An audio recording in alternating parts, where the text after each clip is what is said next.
Pingüino Multimedia, con el auspicio de Colegio Particular Novelius, lealtad, nobleza, sabiduría. Comercial Termo Austral, fábrica de ventanas. Supermercado Rofil, el más económico de la ciudad. Presentan Barómetro, un programa líder de opiniones políticas, económicas y sociales, con la conducción del periodista Juan Ignacio Ortiz. Jueves a las 22 horas en Pingüino Televisión.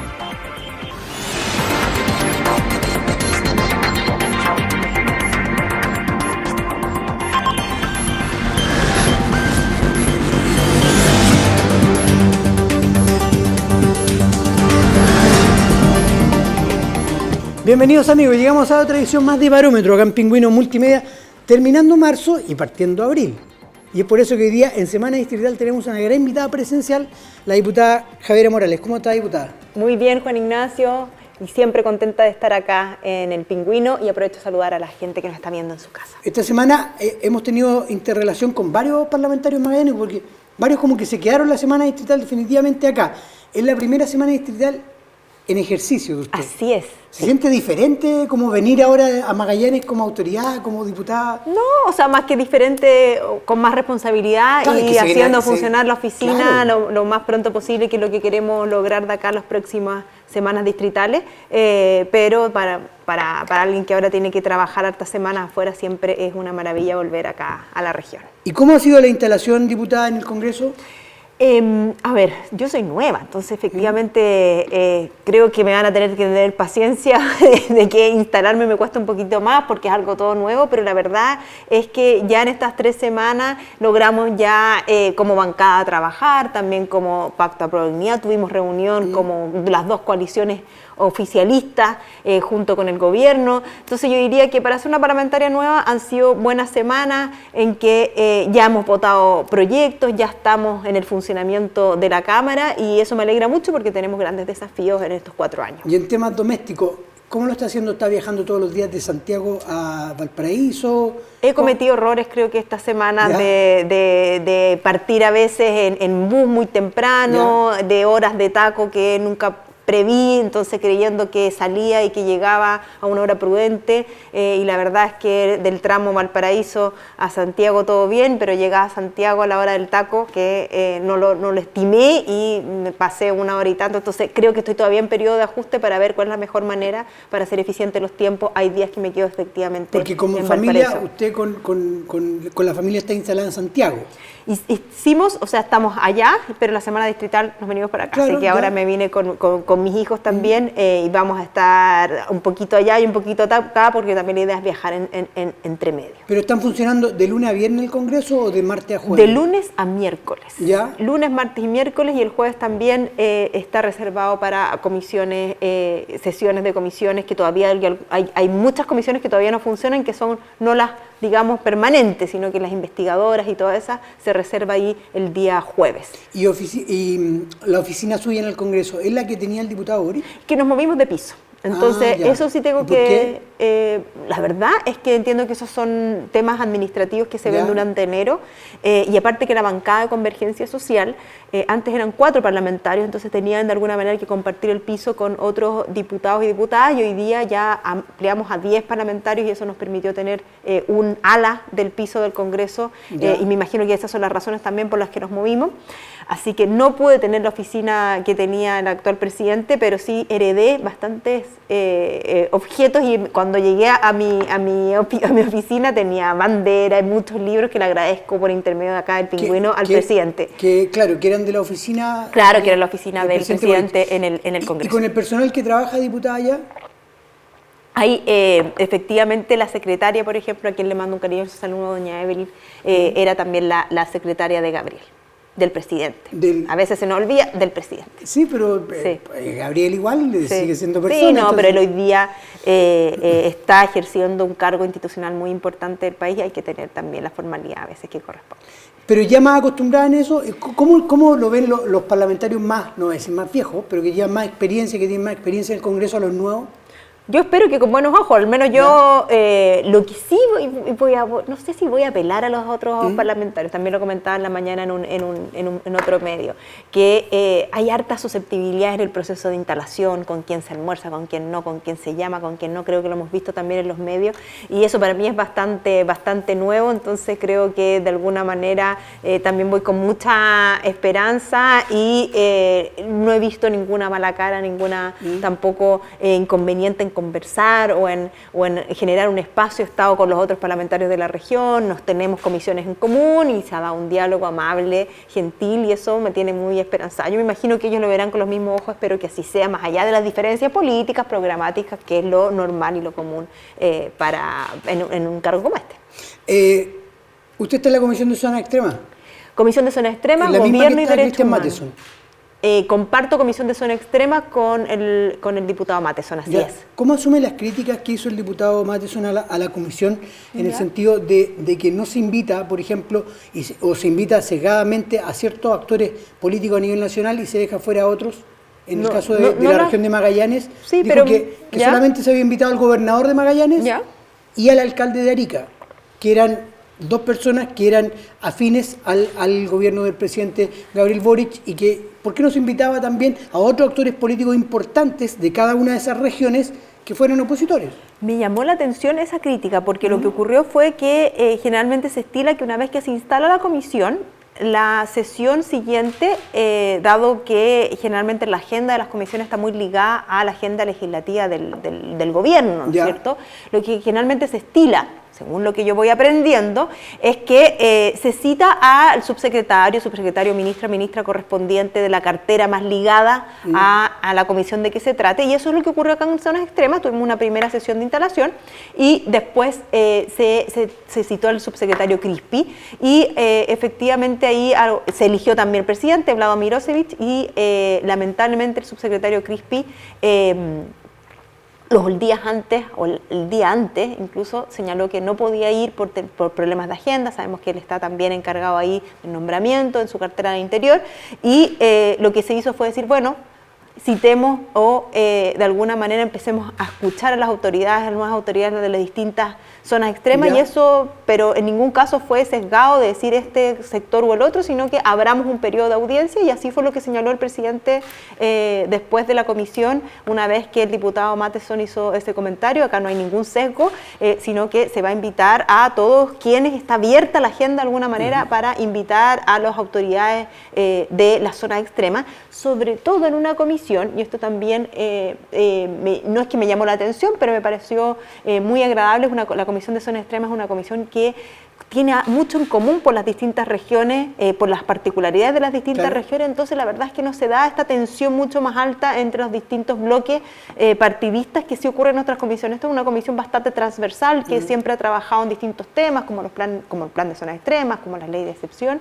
y que se trabaja de manera bastante coordinada. Y así ese es el ánimo que existió en esta semana, y entiendo que ya después para el subsecretario, y ya los distintos parlamentarios pudieron ya agendar sus invitaciones para recibir autoridades. Según lo que dice usted, ¿va a haber transversalidad en la comisión? Sí, por supuesto, nunca se ha cuestionado, y en el momento que el diputado Matheson así se lo señaló, se le explicó que esto había sido una particularidad, no estaba agendado citar para ese día todavía las audiencias, y debido a que el subsecretario no pudo ir, se dijo, bueno, partamos, y sin ningún tipo de bloqueo ni veto jamás ha existido eso en esa comisión, y todos la verdad es que así lo afirmaron allí. Su primera votación importante, diputada, fue la idea de legislar por el quinto retiro del 10%. Yo tengo entendido que no fue la primera, la más importante. Y tampoco fue la idea de legislar. Acá quiero dejar muy claro, porque creo que ha habido bastante desinformación. Lo que ocurre es que no se ha empezado a tramitar el tema de los quintos retiros, sino que lo que se votó fue si se discutía o no el quinto retiro. O sea, esto es medio técnico y es medio latero para la gente que lo está escuchando, pero creo que es importante. Antes de la idea de legislar. Generalmente los proyectos ingresan, ¿no es cierto?, y empieza su tramitación. Y la primera, tú ahí estás en lo cierto, la primera votación siempre es la idea de legislar. Claro. Acá lo que ocurre es que hay un cuarto retiro que se rechazó, y hay una norma que dice que si hay un proyecto que se rechaza no puede volver a ingresar hasta después de un año. Hasta después de un año. Pero lo que dice esa norma dice si se rechazó por la Cámara de origen, ¿ya? O sea, por la Cámara que entró, que en el caso del cuarto retiro fue la Cámara de Diputados. Entonces, cuando ingresa el quinto retiro, que es el mismo proyecto, efectivamente, la mesa en ese momento toma la decisión, es aconsejado obviamente por la Secretaría de la Corporación, de decir, no entra este proyecto porque fue rechazado el año pasado.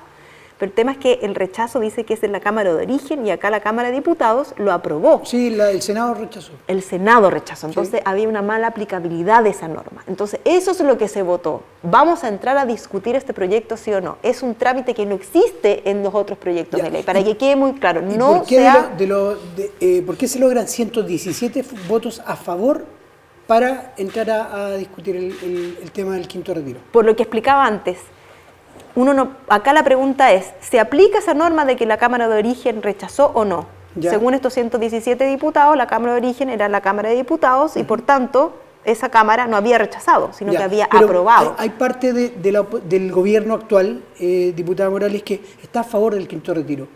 O sea, hay algunos parlamentarios que entiendo que han armado una bancada de quinto retiro, donde hay parlamentarios de la región, también entiendo, incluso hay parlamentarios PPD también, PS. Y también del oficialismo. Pero el Partido Comunista sacó la voz fuerte. Daniel Jadwe realizó fuertes críticas, especialmente a su coalición que... Ahí es que tenemos que tener mucho cuidado, porque los que votan no son los alcaldes, sí, por son supuesto, los parlamentarios. Sí, pero y yo Daniel Jadwe es un expresidenciable que tuvo el Partido Comunista, es una voz fuerte. Una voz fuerte y es un alcalde que ha desarrollado un montón de políticas públicas muy innovadoras. ¿Cree que este quinto retiro puede ser una piedra en el zapato para ustedes como coalición y para el gobierno del presidente Boric? A ver, yo quiero ser súper clara en esto, porque creo que estamos conversando el quinto retiro desde distintas perspectivas, pero creo que es importante informar y comunicarle a la gente lo que a ellos les importa. Yo he visto en los últimos días mucha información, acá hay una portada hoy día de un diario de circulación nacional, en que se está informando de que habría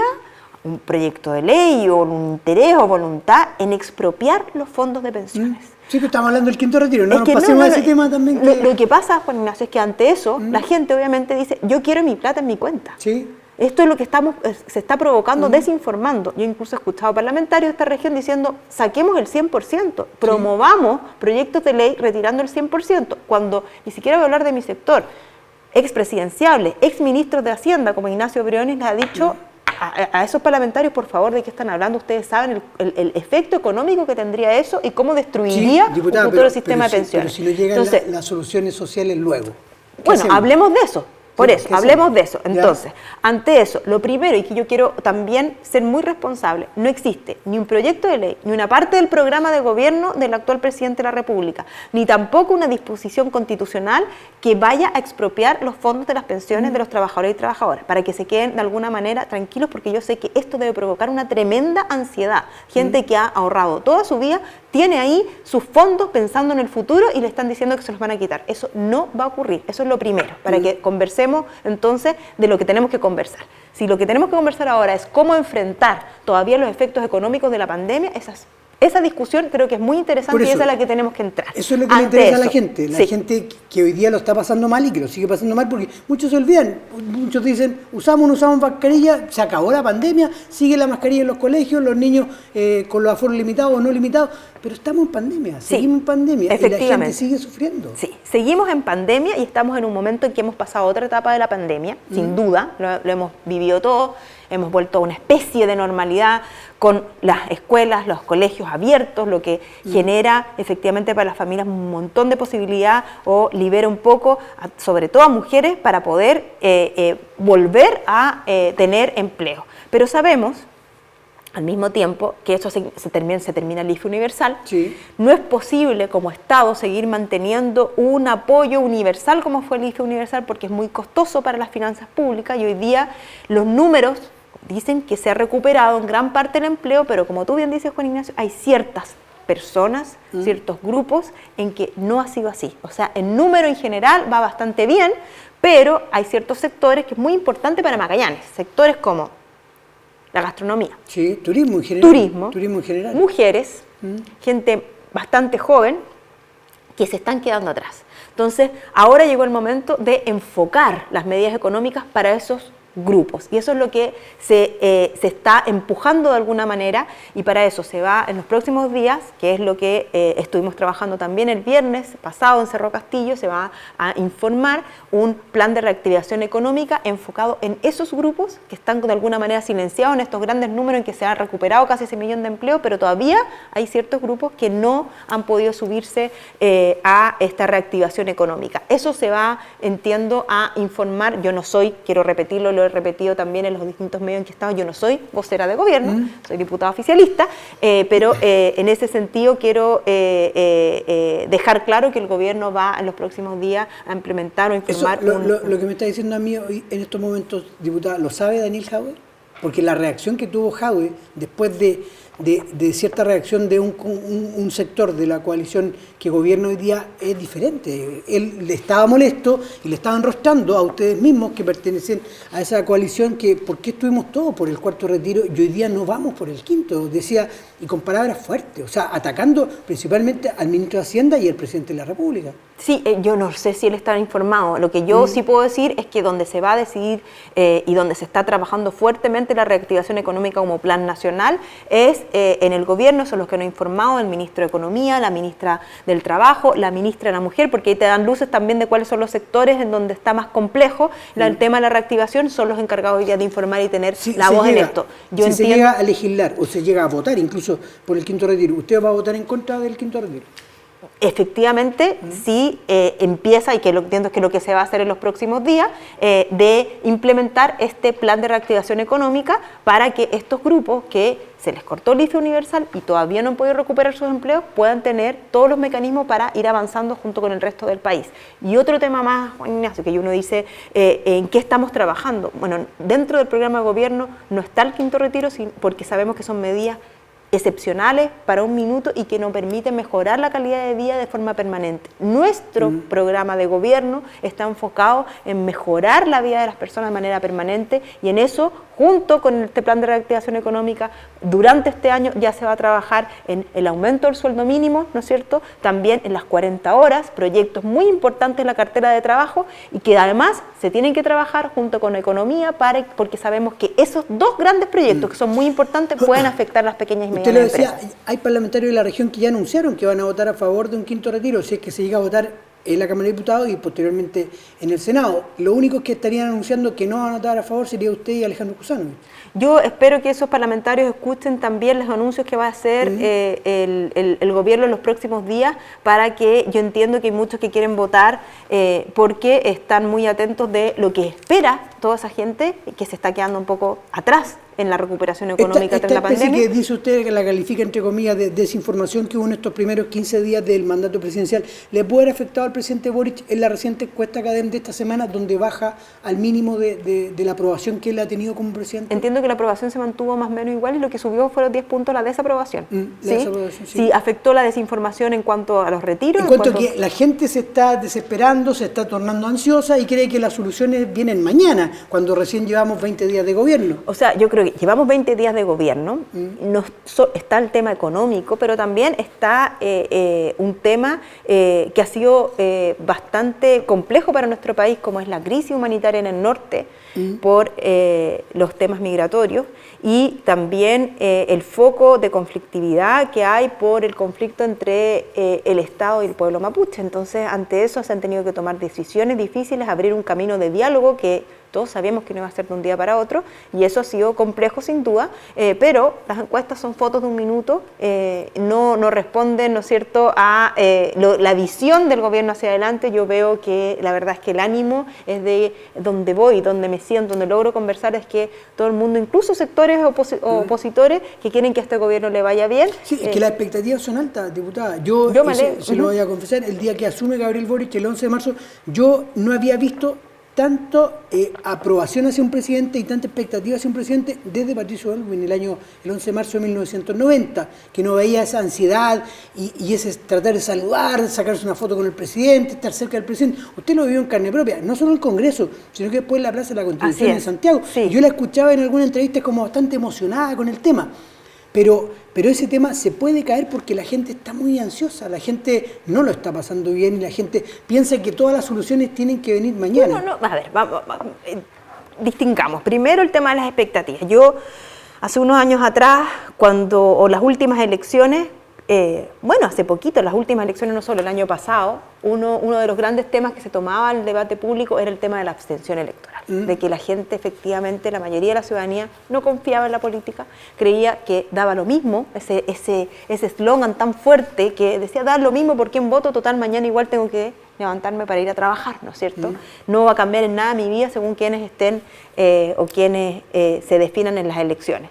Creo que la última elección demostró un giro y hay expectativas. Yo me alegro que haya esa expectativa. Me alegro porque significa que todas esas personas, 1 millón de personas que fueron a votar, que no habían ido a votar antes, creen que lo que ocurrió ahí dentro de la urna y que este gobierno puede hacer cambios en su vida cotidiana. Y creo que eso es muy bueno, pero también genera una enorme responsabilidad para quienes estamos tomando decisiones, para el gobierno sobre todo, y se está trabajando para ello. Entonces yo la expectativa, más que una crítica, creo que es algo bueno, pero tampoco creo que eso signifique que la gente crea que de un día para otro vamos a tener nuevo sistema de pensiones, subir el sueldo mínimo, porque la gente sabe que eso no ocurre de un día para otro, se va a ir escalonadamente paso a paso. Creo que las primeras señales que se han dado estas 3 semanas muestran eso, de que acá hay ciertas prioridades, habrá el camino del diálogo, por ejemplo, temas comunicacionales que a veces cuesta informar o cuesta llegar porque son más técnicos, pero acá hay una especial preocupación por el tema de la inflación, se duplica los fondos del MEPCO para controlar las fluctuaciones del petróleo con la guerra que estamos viviendo. Ante eso es también una medida para que no sigan aumentando los precios, al mismo tiempo se inicia el camino del diálogo y se baja la toma del Instituto Nacional de Derechos Humanos, que lleva más de 8 meses por el cambio, ¿no es cierto?, de mando, el ingreso de nuevos actores y actrices al debate. También creo que llevar el proyecto de ley del Acuerdo de Escazú al Congreso como una de las prioridades muestra otras señales de cambios que se están dando en la línea del programa de gobierno. Sabemos que los grandes cambios van a requerir más tiempo, el nuevo sistema de pensiones, la reforma tributaria, el sueldo mínimo, pero estamos caminando hacia allá. Yo nunca he escuchado a alguien que haya dicho que el 12 de marzo iba a aumentar el sueldo mínimo. No creo que había esa expectativa. Hay gente que piensa que las soluciones son para mañana. Hay mucha gente, diputada, que piensa eso. Nosotros conversamos todos los días telefónicamente con mucha gente en la radio. Tenemos la percepción ciudadana de la gente de la calle. Y uno también. Y lo que yo creo es que los cambios inmediatos de tono y de símbolos se han dado. Y que, por ejemplo, el tema del sueldo mínimo, la gente sabe que requiere una tramitación parlamentaria y que eso se va a dar en los próximos meses. A propósito del 11 de marzo, una crítica que le hago a su sector y al sector de gobierno, especialmente, diputada, de lo que pasó en Magallanes. A mí me impactaba escuchar, por ejemplo, a usted con mucha emoción en la Plaza de la Constitución y veía a cada uno de los chilenos en la Plaza de la Constitución muy emocionados y enfervorizados por Gabriel Boric. Pero ¿sabe que en Magallanes, en la ciudad donde nació y creció el presidente de la República, no se hizo nada? No hubo ningún acto, nadie hizo nada, nadie salió con banderas a la calle, no se escucharon bocinazos. Primera vez que esta región tiene un presidente y nadie hizo nada en esta región. Espero que en la primera visita del presidente Boric salga la gente a la calle. No me cabe la menor duda. Yo entiendo, la verdad es que yo creo que la mayoría estaba allá, porque la cantidad de banderas magallánicas, la cantidad de banderas magallánicas que yo vi, tanto en Valparaíso como en Santiago, de verdad que fue un orgullo. Sí, pero yo también vi gente que ni siquiera era magallánica y que le preguntaban en la televisión, ¿y por qué ando con una bandera Magallanes? Para que me mire el presidente, decían en Santiago. No, me refiero a que acá en Magallanes se portaron mal. Acá tendrían que haber hecho algo. Bueno, vendrán a la primera visita, hubo una tremenda celebración en el momento que ganó, pero yo creo que sin duda eso no se condice con el apoyo y ni con las expectativas de las que estábamos conversando antes. Claro, se lo pregunto porque si uno revisa los archivos de la época, y yo me di el trabajo de revisar, cuando asume Néstor Kirchner, presidente, en Gallegos tiraron la casa por la ventana. Cuando asume Cristina, en Gallegos tiraron la casa por la ventana. Acá tenemos un presidente histórico que nunca... y no se hizo nada. Breve alto hacemos entonces, me están indicando por acá, breve alto y volvemos, diputada, con el segundo bloque de Barómetro.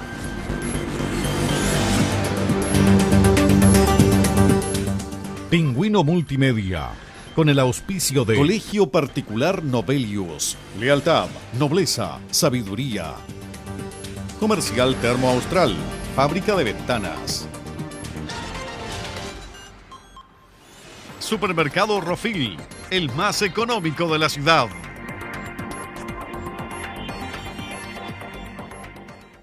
Pingüino Multimedia, con el auspicio de Colegio Particular Novelius, lealtad, nobleza, sabiduría. Comercial Termo Austral, fábrica de ventanas. Supermercado Rofil, el más económico de la ciudad.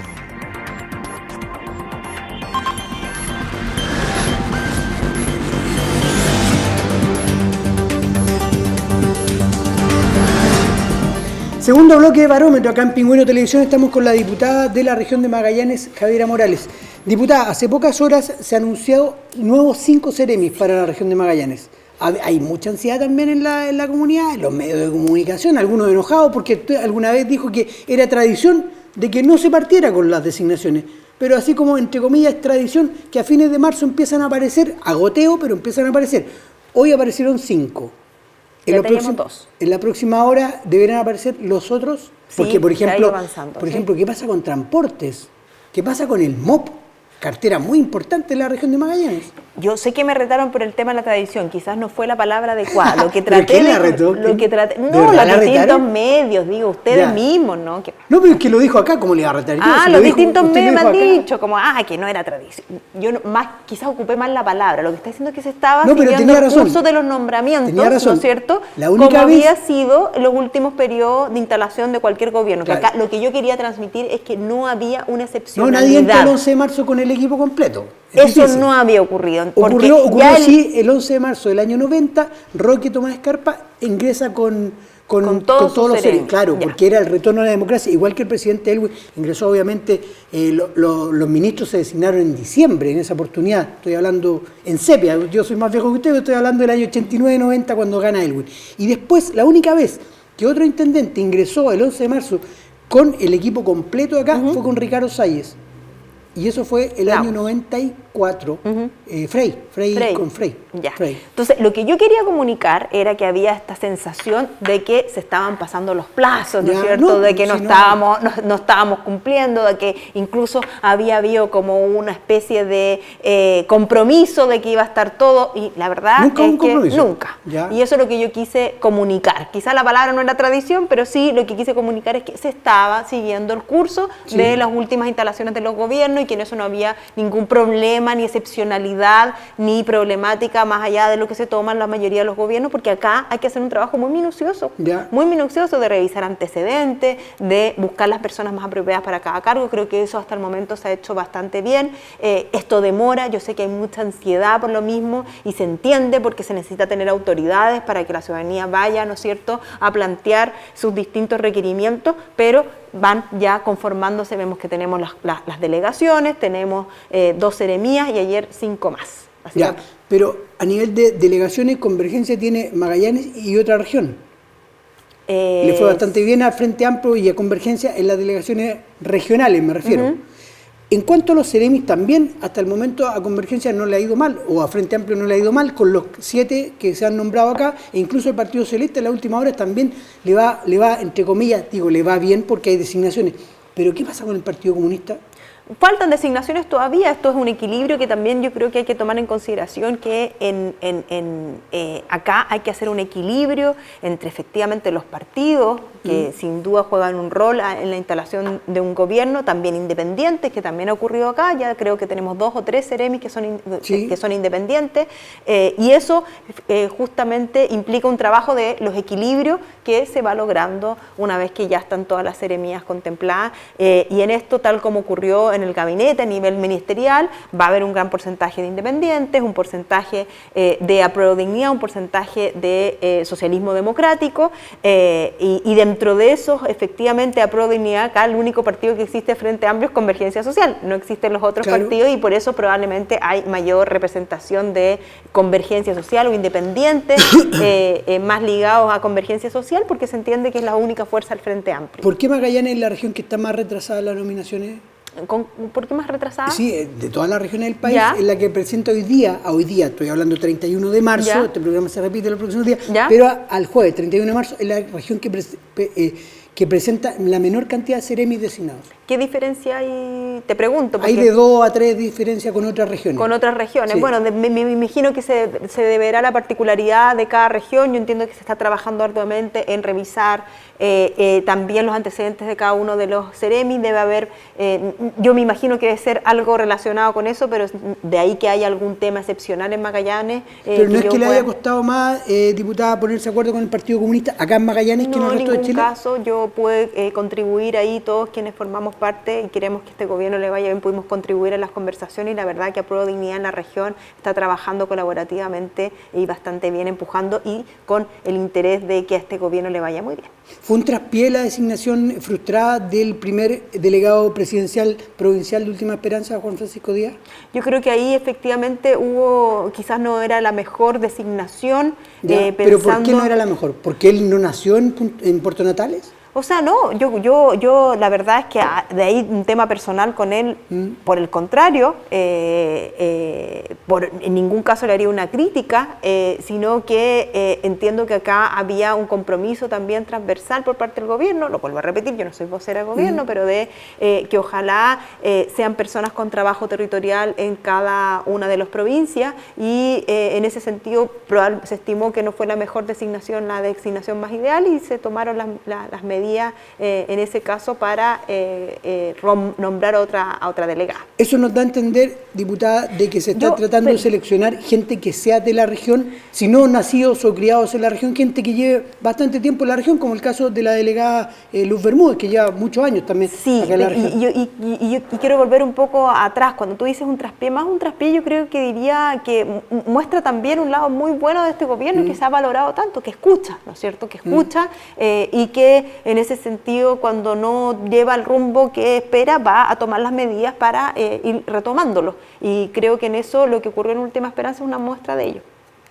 Bueno, le reitero la pregunta. ¿Van a mirar el carnet de identidad a esta persona es nacida o criada en Magallanes? Yo no escuchaba. A ver, acá habían distintos criterios que creo que se han respetado. Sin duda que sea una persona técnicamente competente, obviamente, sí. Ojalá que tenga trabajo territorial, éticamente, y que temas de probidad, y para eso se hacen entiendo que el Ministerio del Interior trabaja arduamente, y más o menos dentro de esos criterios es lo que se ha trabajado, y en esto uno como parlamentaria contribuye a un buen diálogo, pero quienes son encargados sin duda es el Ministerio del Interior y el Presidente de la República, así que yo en eso no puedo dar más detalles, pero entiendo que todos esos principios, también está el principio de la paridad, no nos olvidemos, claro. Se me había quedado en el tintero. Y hay varias otras razones por las cuales pueden ser designados o no. Por ejemplo, en algún momento Arturo Díaz nos dijo que no iban a designar ningún Ceremi que haya sido Ceremi en el gobierno anterior de la presidenta Bachelet. Acá. Yo no había escuchado ese criterio. Eso ¿no? Lo dijo Arturo Díaz, lo dijo en estos micrófonos. No sé si habría que... La verdad es que yo más que ese criterio, porque entiendo que hay ministros que también formaron parte o que fueron ministros, que tienen historia también en ministros y ministras anteriores. Yo creo que más que ese criterio, que yo no lo había escuchado, sí es lo que te comentaba antes, el tema de la paridad, el tema... Acá, más que... A ver, yo digo...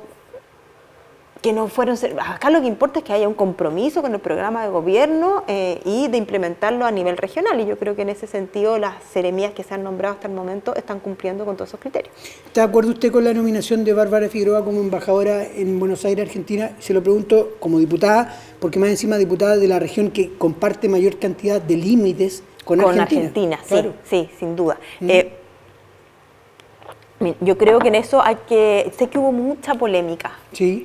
Incluso hay una columna de Matamala que anda dando harta vuelta por lo mismo. Yo creo y desde Argentina a Chile también, sí. Los periodistas argentinos también se burlaron incluso de la nominación. Bueno, siempre van a haber distintas opiniones. Lo que yo creo que acá es importante recordar es que acá hubo un compromiso por parte del actual presidente de la República de que, como no se había hecho antes, porque esto de respetar en el nombramiento del 100%, que un 80% de los nombramientos sean funcionarios de carrera y dejar un 20% para otro tipo de designaciones que generalmente finalmente tienen que ver con relaciones políticas, que eso es sano que ocurra. A veces hay ciertos países donde se quiere tener una relación política y se escoge, por tanto, a personas que tengan una experiencia, una trayectoria política importante. ¿Estará capacitada en ejercer la diplomacia, Bárbara Figueroa? Yo confío en que así va a ser, pero entiendo que acá lo que es importante es que se cumplió con eso, porque hubo mucho tema en los medios de decir que acá se estaba incumpliendo una promesa de gobierno, y la verdad que acá la promesa programática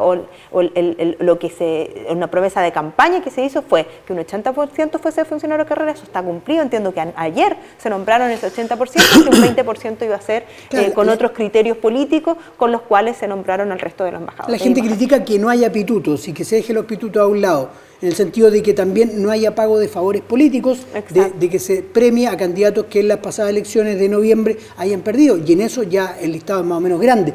Pero también el tema de los pitutos, diputada... Yo creo que son temas distintos. Yo creo que alguien que haya sido candidato no por eso deja de tener un perfil, en el caso, por ejemplo, de Sebastián de Polo, que también he escuchado que se ha criticado, un académico con también trayectoria política, que en el caso que haya sido candidato no lo debería inhabilitar a poder ejercer un cargo como este si cuenta con todas las competencias. No, por supuesto. Sí. Yo no le estoy haciendo la crítica. Le digo lo que sí, por ejemplo, el caso de los pitutos, en la última hora sale el caso del hijo de Beatriz Sánchez, que lo nominan para un cargo en una seremía importante dentro de Santiago, como jefe de gabinete. Es importante que también que un hijo de una persona tan allegada a Gabriel Boric como la periodista Beatriz Sánchez tenga un cargo.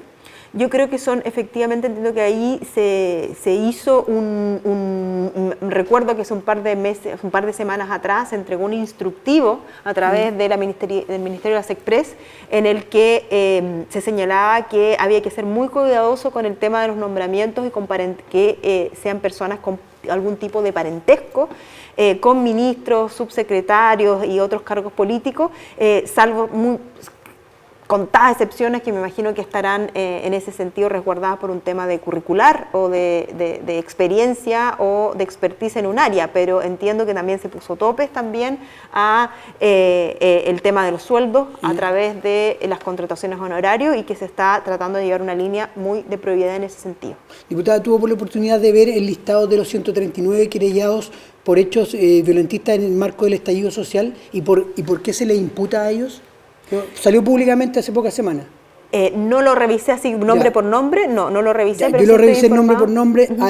Están imputados por robo, por saqueo, por daño a la propiedad privada. ¿Estuvo bien levantar las 139 querellas? Ya, pero acá creo que tenemos que hacer una distinción. Esas 139 personas que están siendo procesadas van a seguir procesadas. ¿Sí? Van a seguir procesadas, y va a hacer el Ministerio Público. ¿Qué se ganaba, diputada, con levantar las querellas? Es que acá viene la otra pregunta. ¿Por qué se querelló a esas personas? Porque se querella no por esos delitos. O sea, esos delitos tienen su curso normal. Lo que acá hubo es que adicionalmente a eso se interpuso por parte del gobierno de ese momento una querella por ley de seguridad del Estado, que sabemos que es una ley que está destinada a limitar las garantías de los imputados, ¿no es cierto?, tratándose de delitos que afectan gravemente, ¿no es cierto?, el orden público, o están relacionados incluso con delitos terroristas. Eso fue lo que ocurrió. Acá lo que se está ocurriendo al retirar esas querellas es retirar ese agravante adicional que hace que el gobierno forme parte del proceso judicial, que en términos normales ese proceso judicial tiene que llevarlo al Ministerio Público junto con los juzgados de garantía o el Tribunal Oral en lo Penal según corresponda. Entonces, acá estas 139 querellas que se retiraron implican retirar este, mecanismo adicional por medio del cual el gobierno intercede en un juicio que se está llevando por parte de tribunales de justicia. Entonces, ¿no cree que sienta un precedente para seguir pensando que hay impunidad en nuestro país? Es que los juicios, no, pero ¿en qué sentido? Si los juicios van a seguir continuando, van a continuar los juicios y se va a esas personas a procesar según corresponda. Acá lo que yo creo que se marca un precedente de que no se puede utilizar la ley de seguridad del Estado indiscriminadamente. ¿Usted ha sentido que en Santiago hay inseguridad hoy día? Todos los viernes sigue la inseguridad que viene hace 2 años y medio, y eso lo puede haber percibido usted ahora. ¿Vio las manifestaciones? No solo en Santiago, sino que también en Valparaíso, sí, es algo. ¿Vio las manifestaciones el otro día para el Día del Joven Combatiente cuando saquean un departamento en pleno centro de Santiago, a 3 cuadras de la Moneda? Sí, efectivamente creo que vimos focos entiendo que son menos focos, pero de mayor intensidad según lo que he leído estos días. Es sin duda que el tema del orden público es uno de los grandes desafíos de este gobierno. Heredó un país de un gobierno anterior que en ese sentido le fue incapaz de mantener el orden público con el respeto a los derechos humanos. ¿Vio cómo se golpeó un carabinero hace pocos días también? También lo vi, efectivamente. Entonces, esas son las imágenes que a uno le afectan y dice uno como padre incluso, ¿cómo podemos exigir hoy día ciertas cosas si la misma gente que saqueó ese departamento no hay ningún detenido, diputada? De hace 48, 72 horas en Santiago, no hay ningún detenido. Efectivamente, el tema de hoy día del orden público, pero yo quiero ser bien clara en esta. Tenemos un problema de seguridad, tenemos un problema de crisis humanitaria en el norte y ante eso el Estado y el gobierno son protagonistas en asegurar el orden público con pleno respeto a los derechos humanos. Yo creo que acá no hay nadie que pueda negar que estamos ante ciertos focos de conflictividad de los cuales nos tenemos que hacer cargo. Hay parlamentarios, diputadas, que votaron en favor del presidente Boric en las pasadas elecciones de la segunda vuelta, especialmente, y sin embargo que ahora amenazan públicamente, y acá en Magallanes pasó con 2 parlamentarios, padre e hijo, que van a votar y que hoy día están en contra del mandato del presidente Boric por el tema del 10%. ¿Cree usted que están equivocados ahí? ¿Cómo del mandato? ¿Cuál es el mandato? Claro, que hoy día se declaran opositores al gobierno del presidente Boric, cuando ellos mismos reconocen haber votado por él en segunda vuelta en diciembre pasado. ¿Opositores? Yo no he escuchado esa frase, que se declaran como opositores al actual gobierno como oposición. Claro, que porque no estás de acuerdo en el quinto retiro. Pero a ver, seamos bastante responsables, Juan Ignacio. A ver, acá hay un programa de gobierno que no incluye el quinto retiro. Entonces, yo lo entiendo, pero que me estabas diciendo que ellos se habían dicho que son opositores al gobierno. Yo eso no lo he escuchado. Ya. Uno puede ser... Que están en oposición hoy día al gobierno porque el gobierno no quiere dar el quinto retiro. ¿Le parece bien eso? O sea, el gobierno no es el llamado a dar el quinto retiro. Quien decide el quinto retiro es el Parlamento. Claro, entonces, pero a 3 meses de una elección que ya haya gente que está en contra porque el presidente en su programa de gobierno no tiene está eso. Está a favor de una política pública que hoy día el gobierno no está apoyando porque no formaba parte de su programa de gobierno. Yo creo que ahí ya juntar esas esquinas y decir que está en contra del gobierno, allá faltan que pasarse a su pueblo. Efectivamente, como hablamos antes, el quinto retiro es un tema complejo que yo entiendo que hoy día forma parte del debate público que tenemos que debatir y discutir porque responde a ciertas necesidades económicas después de una pandemia en las cuales el gobierno va a anunciar en los próximos días, ya eso más o menos los medios lo saben, cuáles van a ser las medidas económicas para que aquellos sectores que no han podido recuperar sus empleos y que también en sectores de la economía que todavía no recuperan la normalidad, puedan contar con el apoyo después de la crisis económica y social. Pero creo que hay que ser responsable. Yo acá no he escuchado a parlamentarios decir que son oposición al gobierno, sino que tenemos que discutir el tema del quinto retiro y así va a ser en las próximas semanas. Se discutirá poniendo todos los temas sobre la mesa. ¿El quinto retiro puede ser ocupado también con populismo político ahora? Bueno, a ver, efectivamente es una medida bastante popular, pero yo también entiendo que hay parlamentarios y parlamentarias que están escuchando en sus distritos y que hay gente que todavía requiere ayuda económica y para eso estamos trabajando. ¿Pero usted está de acuerdo en diciembre, por ejemplo, con el cuarto retiro? En diciembre para el cuarto retiro era un momento bastante complejo. Yo, la verdad es que... Pero ¿cómo ha cambiado el país en 3 meses, diputada? No tanto. No, 90 días. No, digo que era un momento distinto al de ahora, un momento complejo, en elecciones, eso uno lo entiende. En noviembre la verdad es que no era parlamentaria, porque era una decisión en diciembre. Se discutió en el Senado, incluso se rechazó en diciembre, pocos días antes de la votación. Incluso el diputado Boric en ese momento, el que estaba en campaña presidencial, tuvo que concurrir a la Cámara de Diputados a votar por el cuarto retiro y votó a favor del cuarto retiro. Yo en ese momento, pues yo no era parlamentaria, entonces no tenía los antecedentes en la mesa con los que tengo sí ahora y puedo tomar una decisión. Pero en ese momento había un IFE universal, ¿no es cierto?, que efectivamente se estaba de alguna manera conteniendo, pero no teníamos los niveles inflacionarios que tenemos ahora. Ya veíamos que eso iba avanzando. Entonces, la verdad es que sería política ficción, Juan Ignacio, y dije, ¿qué hubiese votado en diciembre en otro momento económico? Creo que ahora lo que importa y lo que veníamos a hablar es, ante la situación que estamos ahora, cuáles son las mejores medidas. Tomar ahorros de los trabajadores y trabajadoras y hacer frente a aquellos sectores que todavía no se han podido recuperar después de la crisis o hacer medidas enfocadas para ello por parte del Estado y con fondos públicos. Yo al menos estoy dispuesta a avanzar en el segundo plan de medidas y que en vez de estar discutiendo retiro, discutamos sobre políticas públicas que le van a mejorar la vida a todos hacia adelante, como el aumento del sueldo mínimo, como la disminución de las 40 horas, como, y sobre todo esto es un tema que no se me puede quedar fuera, que a veces queda en esta discusión del fondo del asunto. Si el fondo del asunto es que necesitamos un mejor sistema de pensiones, y diputada, para eso se requieren los fondos que hoy día tienen los trabajadores y trabajadoras, que vuelvo a repetir, no hay ningún programa, ni ley, ni proyecto de ley hoy día que contemple la expropiación, que quiero eso dejarlo muy claro. Desde hace 3 jueves que la bencina está subiendo igual en Magallanes que en el resto del país. Se acabó la subvención que tuvo el gobierno del presidente Piñera desde noviembre, que fue hasta marzo pasado. ¿Qué va a pasar con aquello en la región de Magallanes? ¿Va a haber alguna subvención de parte del gobierno, de parte del Estado en este caso, para la región? ¿Va a seguir subiendo la bencina todos los meses, igual en Magallanes que en el resto de Chile? Hasta el momento, la política pública que se adoptó es inyectar este montón de recursos, desde 750 millones a 1.500 millones de dólares, para incluirlo al MEPCO, a este Fondo de Estabilización de los Combustibles, que permite que las fluctuaciones del precio de la bencina no sean tan altos, provocados por la guerra que lamentablemente se inició hace un poquito más de un mes. Ante eso, esa es la medida que ahora se nos ha informado, pero sin duda estamos muy preocupados, y en eso se trabajó también con el ministro de Economía en su minuto, de ver efectivamente si esto va a requerir medidas especiales para zonas extremas como la nuestra, en que sin duda es distinto la relación que existe, y en eso también el presidente en algún momento señaló si es necesario generar una política pública especial, va a estar abierto el gobierno para eso. Es que lo que pasa es que ustedes tienen que, como parlamentarios, explicarle que nosotros pagamos un flete que de Biobío a Cabo Negro, donde se refina el combustible acá, y ese flete no lo paga la gente de Quinta Normal, no lo paga la gente de Valparaíso, porque tiene una refinería con Concón al lado. Entonces, el costo de la bencina acá siempre va a ser más alto. Siempre va a ser más, sí. Pero cuando hayan alzas, como están ocurriendo por más de 30 semanas todos los jueves, Magallanes debiera tener una amortiguación diferente. Hoy día tenemos el MEPCO, pero está abierto eso a discutir, y lo estamos observando, porque sabemos que también el precio de la bencina no solo afecta a los combustibles, sino que también produce un efecto inflacionario, y hoy día esa es una de las mayores preocupaciones que se tienen.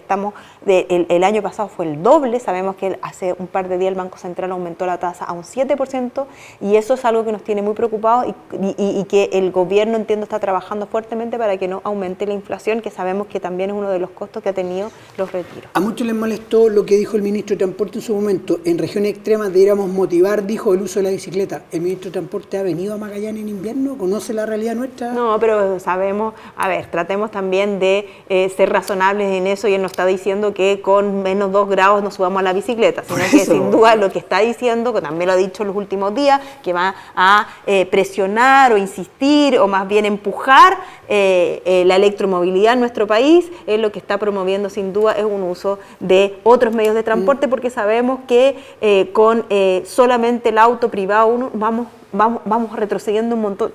La gente lo está viendo lo ve, el nivel de tacos que tenemos. Nuestras ciudades no están preparados para este nivel de carga automotriz. Sabemos también lo costoso que es para el medio ambiente, y ante eso tenemos que ser responsables también de buscar nuevas alternativas. No está diciendo en ningún caso, dicho, que nos vamos a subir a la bicicleta. Cuando lo vea, recuerden las palabras de Ricardo Raineri cuando dijo que la fiesta se nos acabó en Magallanes por el tema del gas. ¿Se recuerda?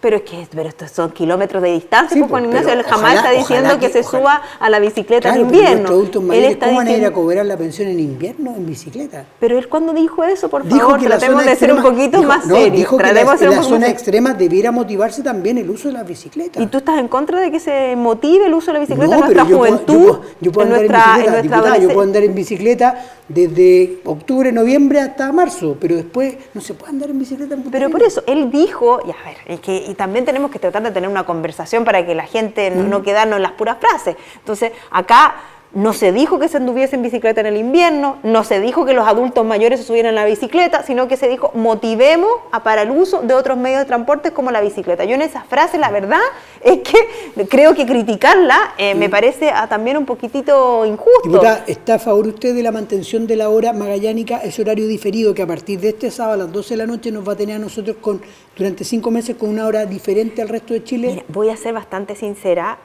creo que es un tema de que no estoy suficientemente interiorizada, porque tengo que decir la verdad, yo acá cuando cambiaban la hora, la verdad es que yo no trabajaba con nadie de Santiago ni de otras regiones, entonces nunca tuve inconvenientes, pero sé que hay gente que tiene inconvenientes, y sé que por eso hoy día es un tema que se va a estudiar, pero yo voy a ser muy sincera, a mí me acomodaba mucho como magallánica que vivía acá, y que no tenía que trabajar con otras ciudades de Chile. ¿Qué le acomodaba en el sentido de que usted sentía que en invierno teníamos una hora más de luz en la tarde? Claro. Pero en la mañana la perdíamos. Sí, yo lo sé, pero a veces en la mañana uno iba a trabajar de alguna manera, al menos esa es mi experiencia, pero esto es muy personal, y entrábamos a una hora que daba lo mismo, ¿no es cierto? Si hubiese el cambio de hora también estaba oscuro, entonces a veces esa horita más en la tarde para los niños, para ir para salir a los parques, era muy útil y de alguna manera no se sentía esa sensación, al menos para mí, de que se estaba acabando el día muy temprano. Pero esa es mi experiencia personal y no quiero, en ningún caso uno va a tomar una decisión solo en base a la experiencia personal. Entiendo que hoy día me puedo equivocar, pero ¿qué institución dijo que iba a estudiar el tema del cambio de hora, que iba a estar en estudio? Es que se va a estudiar a nivel nacional. A nivel nacional, sí. Yo creo que tenemos porque a nivel nacional vence ahora, este año 2022, el decreto que interponía que el primer sábado de abril el resto de Chile cambiaba la hora y el segundo sábado de septiembre el resto de Chile cambiaba la hora. Eso finaliza ahora, el 2022. Ahora, claro. Entonces estábamos bien informados, entonces entiendo que ahora se entra en periodo de estudio. Claro. Ante eso, ahora efectivamente para mí, en mi visión personal va a ser bastante complicado porque yo trabajo en Valparaíso, Santiago y Punta Arenas, pero no quiero tomar una decisión en base a mi experiencia, diputada, sino que sé que también es un tema que divide mucho a los magallánicos y magallánicas. A algunos les conviene, a algunos no, a algunos les gusta, a otros una encuesta en la web y es 50 y 50. Sí, es un tema bastante complicado. Entonces yo creo que veamos los estudios, quizás esto, si para los niños es mejor y el resto de los adultos está mitad y mitad, bueno, tomemos una decisión pensando en ello y en ella. Yo creo que... Ahora, en forma personal, yo creo que, y se hizo el año 2016 y no le gustó a los santiaguinos, porque el 2016 se utilizó el uso horario de verano, entre comillas, que es el que tenemos hoy día en Magallanes. Y el resto de Chile tuvo todo ese uso horario, igual que Magallanes, todo el 2016. Pero se quejaban que los niños entraban oscuros a clase en Santiago. Y por eso el 2017 se dijo ya, 2017 en adelante, Magallanes tiene otra hora y nosotros retrasamos en invierno.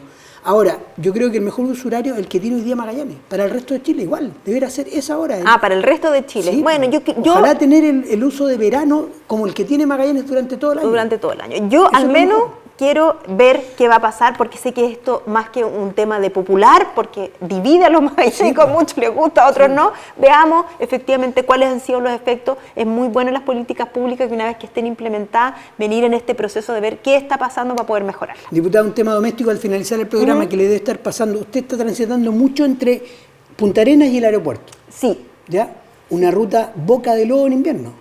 Todavía no ha transitado en invierno cuando está nevando, cuando la oscuridad es máxima, pero se ha dado cuenta que la ruta es oscura. Sí, es oscura, sobre todo. Hay un proyecto que está en el MOP desde hace 2 años y que lo tienen trabado el gobierno regional de Magallanes, diputada. Y lo tienen trabado el gobierno regional de Magallanes. ¿Por qué? Porque ese proyecto lo impulsó Juanito Pérez. Voy a dar un nombre así, Juanito Pérez.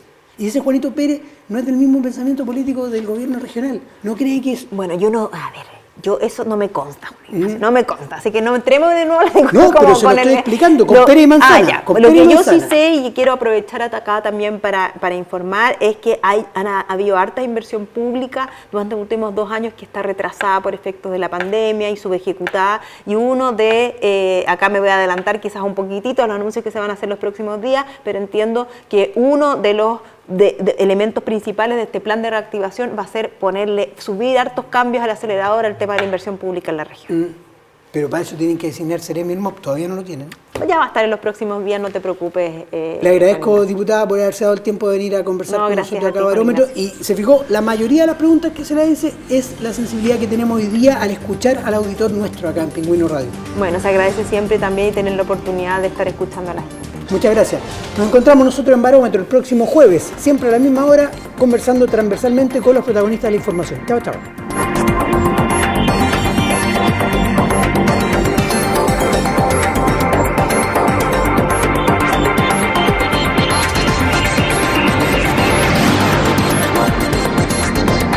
Pingüino Multimedia, con el auspicio de Colegio Particular Novelius, lealtad, nobleza, sabiduría.